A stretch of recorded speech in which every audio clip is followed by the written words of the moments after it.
We're going to analyse the latest for you now from the Russian perspective by crossing live to Nick Holdsworth. Nick Holdsworth, of course, our former Moscow correspondent. Nick, what are your thoughts on this? I mean, Vladimir Putin seen very much as having his back to the wall here in the West. Is that really the case, though, do you think? I think to some extent that is the case. Russia's a very big country. The Kremlin is a very apparently solid institution, and Putin is not a man known is under increasing pressure. He's under increasing pressure on the front. 30,000 Russian soldiers killed every month, 90% of them by Ukrainian drones.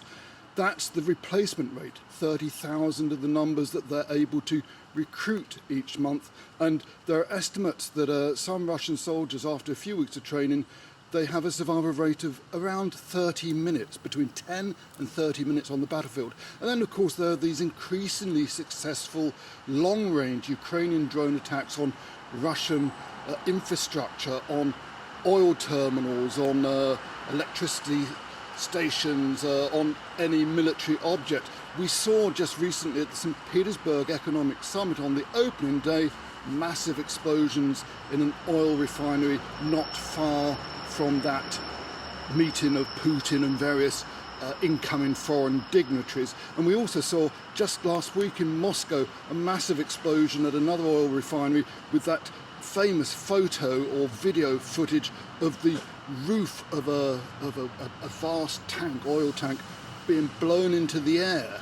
So I think that Putin is definitely under pressure, and I would say that these increasingly ferocious attacks on what they claim to be military infrastructure, but actually turns out to be civilian infrastructure, apartment blocks, killing civilians in Kyiv, that's designed to put the Ukrainians under increasing pressure. And that, to me, seems a sign of desperation in the Kremlin. Putin wants to win this war, and he's beginning to understand that he may not. Nick, what would you say about the mood in Moscow amid Ukraine's strikes on the capital? That's very hard to tell from a distance. It's even hard to tell if you're based there. If you listen to people who are based there, like the BBC, Steve Rosenberg, it's pretty hard to gauge because Russians won't always tell the truth. But I've looked at Russian social media. Russians are increasingly critical. I've talked to Russians. I was talking this morning to Ivan Filipov, who's a Berlin-based expert on the so-called Z-heads, the Zetniki. These are Russian pro-war, mostly pro-Putin bloggers. They're not happy. Now, Ivan said it's difficult, but from what he understands, overall people are exhausted. The idea to end the war on any terms right now is the most popular idea in the country, although not publicly, of course. And he says that the Zetniki, these Z-heads, these pro-war bloggers, are worried.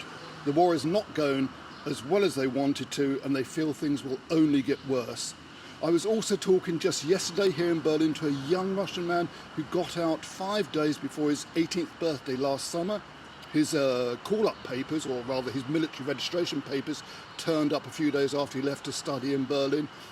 He said that he feels the war will drag on for at least until the end of this year, maybe into next year. He says that the Kremlin has great capacity to withstand the pressures. However, even when he was still living in Russia, at school they had military recruiters and people wanting youngsters to join up for some first Russia pro-Putin, pro-Kremlin group. He said a couple of 9-year-old girls and one boy went and talked to them. So yeah, it basically not looking very good on the streets of Moscow and throughout Russia. People are feeling the pressure.